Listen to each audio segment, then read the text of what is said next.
세계사 수업하도록 하겠습니다. 오늘은 176쪽 내용입니다. 저번 시간에 우리가 이제 일본의 개항과 근대화 운동, 메이지 유신 이야기들을 봤고, 오늘 하게 될 내용은 조선부터 해서 인도까지 하게 될 겁니다. 일단 조선은 뭐 잘 알다시피 우리 한국사에서 했으니까 간단하게 볼게요. 운요 사건이라고 일어나죠. 운요 사건으로 인해서 일본 배 운요가 우리나라 강화도 앞바다로 접근을 했고, 결국 일본과 조선 사이에 강화도 조약이 강제로 체결되면서 우리나라가 나라의 문을 열게 되는 개항이 시작됩니다. 자, 그리고 우리나라를 이제 개혁하자고 등장했던 개화파들 중에서 그 개화파가 온건개화파, 급진개화파가 있는데 그 중에 급진개화파가 주도해서 갑신정변이 있었다.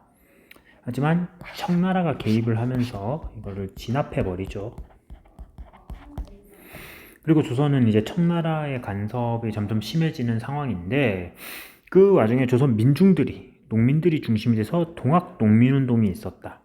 외세를 배격하자. 그리고 이 동학 농민운동은 뒤에 청일전쟁의 계기가 됩니다. 뭐 자세하게는 안 하겠습니다. 이거는 그냥 요런 조약, 텐진 조약이라고 이 조약 때문에 의해서 조선으로 군대가 파견되고 청나라 군대가 파견되자 일본군이 같이 파견되면서 청일전쟁의 계기가 되었다. 그 뒤에 조선의 개혁운동으로 가보개혁, 광무개혁이 있었고 결국 일본에 의해서 강제로 1910년에 병합되었다. 한국사에서 다 하는 내용이니까 그냥 넘어가겠습니다. 다음 이제 중요한 건 인도죠. 세포의 항쟁. 배경은 영국의 식민 지배. 영국이 인도를 식민 지배해옵니다. 당시 인도에 무굴 제국이라고 있었는데 이 무굴 제국을 사실상 영국의 식민지가 된 거예요. 무굴 제국은 이제 그냥 이름은 있는데 거의 힘이 없어요. 그냥 명분상으로만 존재하는 그런 상태였습니다. 영국은 인도에다가 과도한 토지세를 부과하고 그리고 영국의 원료 공급지, 상품 시장으로 전락했어요. 인도는 이제 완전히 식민화되는 거지. 그런데 인도 내에서 세포이란 사람들이 있습니다. 이 세포이는 어떤 사람이냐면은 인도 사람인데 용병이야. 영국에 돈 받고 고용된 용병입니다. 인도인이지만 그런 세포이들이 있는데 이 세포이들이 그 전쟁 이제 뭐 혹시라도 뭐 반란 이런 거 일어나면 훈련 같은 걸 하는데 탄약을 지급받잖아. 근데 그 탄약 주머니에 소하고 돼지 기름이 발라져 있던 거야. 문제는 소는 힌두교에서 되게 신성시하는 동물이죠. 힌두교에서 신성시하는 동물인 소고, 그리고 돼지는 이슬람교에서 되게 죄악시하는 동물이야. 그런데 이 동물들의 기름을 바로 탄약 주머니에 발랐다는 거는 결국에는 세포이들이 그걸 입에 댄다는 겁니다. 자, 그러면서 세포이들이 난리가 났고 그 분노가 일어나서 세포이의 항쟁, 영국에게 덤벼라, 영국이랑 싸운 거죠. 처음엔 영국이 당황을 했고 어느 정도는 막 이게 한때는 좀 잘 나갔어요. 그래서 델리를 점령하기도 했습니다. 세포이가 델리 점령에까지 이르고 한때는 되게 참 잘 나갔습니다. 하지만 뭐 무기 면에서 이미 너무 영국이 앞서는 상태죠. 결국은 영국군의 진압으로 실패로 끝납니다. 자, 이 세포이 항쟁의 결과는 어떻게 되느냐? 이거는 교과서에 있는 그림이에요. 뭐 소하고 돼지의 기름을 이렇게 입에 묻히게 된다는 거. 세포이 항쟁의 결과물이죠. 일단 인도 최초의 민족 운동이다. 그리고 인도인의 민족의식을 자극했다는 의의가 있습니다. 하지만 인도의 완전한 식민지화를 가져옵니다. 이름만 남아있던 무굴 제국은 아예 없어집니다. 무굴 제국은 사라지고 그 영국의 직접 통치가 이루어져요. 동인도 회사는 해체됩니다. 이제 동인도 회사를 통한 간접 지배여서 이제 직접 통치로 바뀐 겁니다. 같은 얘기입니다. 이거 두 개 다. 빅토리아 여왕이 직접 통치를 하면서 인도 통치 개선법이라는 것을 제정을 합니다. 그래서 영국 왕이 인도 황제를 겸임하게 되는 거죠. 그런 인도 제국이 수립됩니다. 자, 인도는 이제 완전히 무굴 제국이 망하면서 망했습니다. 세포의 항쟁은 인도 최초의 민족 운동이지만 동시에 인도 멸망에 결정적인 역할을 하게 되죠. 인도 통치 개선법. 현재 동인도 회사가 점유로 지배하고 있는 영역에 대한 통치와 통치에 관련하여 위 회사에 부여되는 모든 권리는 더 이상 행사되거나 부여되지 않는다. 그리고 2조, 인도는 폐하에 의하여 폐하의 이름으로 통치된다. 3조, 여기서 2조에 있는 폐하는 영국 왕이죠. 영국의 빅토리아 여왕. 3조, 별도의 규정이 없는 한 폐하의 주요 국무장관 중 한 명이 동인도 회사가 수행하였던 모든 권력과 의무를 수행한다. 인도 통치 개선법입니다. 자, 그러고 나서 인도가 망했지만 인도의 사람들은 계속해서 민족운동을 이어가게 됩니다. 영국의 직접 통치. 영국은 인도의 민족 구성, 인도가 워낙 다민족이잖아. 그리고 종교도 다양하고 그걸 이용해서 얘네들이 뭉치지 못하게 하는 거야. 분열을 시키는 거죠. 인도 사람들이 뭉치면은 워낙 거대하니까 분열을 계속 획책합니다.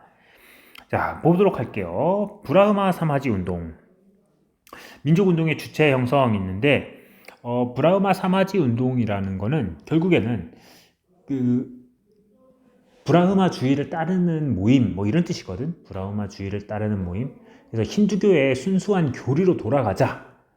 뭐 카스트 제도 이런 거 배격하고, 그리고 인도에 당시에 뭐 남편이 죽으면은 그 부인을 같이 묻는 뭐 그런 제도도 있었는데 그런 것도 없애고 우상 숭배 배격.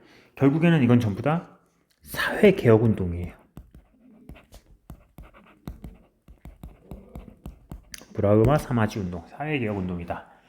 그래서 민족 운동의 주체를 형성하는데 이들을 중심으로 해가지고 브라흐마 사마지 운동을 중심으로 해서 점점 늘어난 지식인들이, 인도의 지식인들이 의회를 설립하려고 해. 인도 의회. 그러자 영국은 여기에 어떻게 대응을 하느냐? 인도의 지식인들을 회유하기 위해서 인도 국민회의 결성을 지원해 줍니다. 그러니까 회유죠, 회유. 인도의 자본가, 지식인 이런 사람들을 회유하는 거야. 그러니까 우리나라에서도 친일파가 있잖아. 그 비슷한 걸 생각하면 돼요. 일본에서 뭐 이렇게 우리나라에 돈 많은 자본가, 지식인들을 막 회유해가지고 친일파로 만들었듯이 그 민족주의 운동을 못하도록 그들의 세력 있는 사람들을 좀 회유하는 겁니다. 그 결과 결성된 게 인도 국민회의였어. 그리고 나서 영국은 인도에 벵골이라는 지역이 있어요. 벵골 호랑이 들어봤니? 그 벵골 호랑이가 이 지명에서 딴 거야. 벵골이라는 지역을 분할합니다.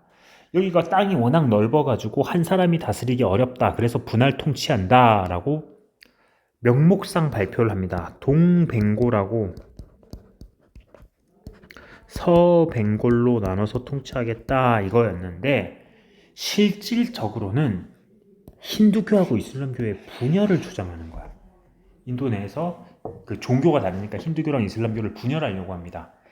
그러자 영국인들이 자기네 도와달라고 만들었던 인도 국민회의가 난리가 납니다. 이들이 오히려 반영 운동을 주도합니다. 인도의 이 분열을 획책한다 해가지고 이 벵골 분할령에 반발해서 반영 운동을 주도한 게 인도 국민회의다. 자, 이거 교과서에 있는 겁니다. 동벵골, 서벵골 나누려고 했고, 그러자 인도 국민회의는 벵골 분할령에 반대하면서 시위를 합니다. 어떻게 했느냐? 인도 국민회의가 초기에는 영국이 협조적이었지만 이 벵골 분할령 이후 반영 운동을 주도한다.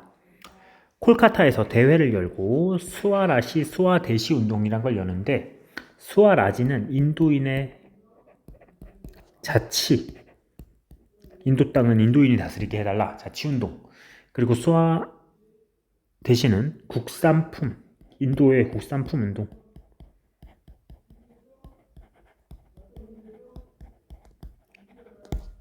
수아라지 이 운동을 통해서 인도인의 자치와 국산품 애용 운동을 벌여요. 전 인도의 이렇게 퍼져나갔고, 그리고 이슬람교도도 반영운동을 전개하면서 점점 규모가 커져나가, 반영운동에. 결국에는 영국에서 한 발 물러서요. 벵골 분할령을 취소합니다. 그리고 명목상으로, 실질적으로는 아니야. 자, 명목상으로 인도의 자치권을 인정해 줍니다.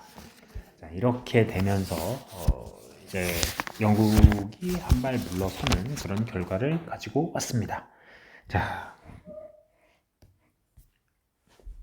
인도 국민의 대응. 벵골인은 벵골 분할에 불만이 많습니다. 이것은 영국인의 잔인하고도 어리석은 행동입니다. 스와데시는 경제가 혼란한 인도에서 강력해질 필요가 있다고 생각합니다. 인도는 외국인에게 지급하는 매년 2억 루피 정도의 봉급, 연금 등으로 경제 상황이 어려운데 이곳에 영국의 경제법을 적용한다는 말은 위험할 뿐 아니라 모욕을 주려는 것 같습니다. 콜카타 대회 연설문. 자, 이렇게 인도의 국민운동까지 살펴봤습니다. 뭐 내용 별로 안 어려워요. 그냥 용어가 조금 낯설은 거지. 뭐 세포의 항쟁, 뭐 스와데시 수아라지, 인도 국민회의, 그냥 용어가 어려운 거지. 뭐 사실 우리나라가 일본에게 이렇게 대항했던 내용이랑 비슷합니다. 잘 정리해 보도록 합니다. 수고했습니다.